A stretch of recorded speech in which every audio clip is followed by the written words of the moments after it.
Mga ka-showbiz, opisyal nang magpapaalam sa ere ang CNN Philippines simula bukas, January 31, 2024. Sa isang pahayag, sinabi ng news outlet na ihihinto na nila ang kanilang operasyon matapos ang 5 taon na pag-ere dahil sa pagkalugi.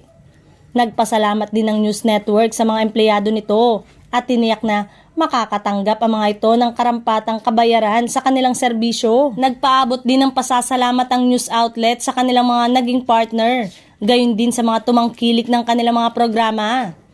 Umere ang CNN Philippines sa Free TV noong March 2015.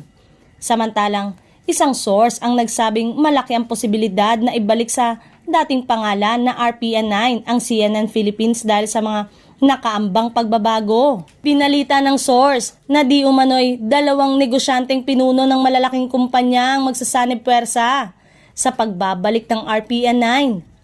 Kamakailan din ay inanunsyo ni Tito Sotto, Vic Sotto at Joey De Leon na mapapanood na rin ang kanilang noontime program sa Itbulaga sa CNN Philippines na dating ang RPN9.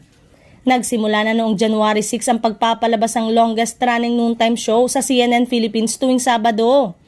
May tuturing itong homecoming ng Itbulaga sa unang tahanan nito sa telebisyon. Magbigay lamang po tayo ng komento at opinyon at kung bago ka lang sa aking channel ay huwag mong kalimutang mag-like at mag-subscribe at pindutin mo na rin ang notification bell button para updated kayo sa mga showbiz balita. So that's it mga showbiz. Hanggang sa muli. Thanks for watching.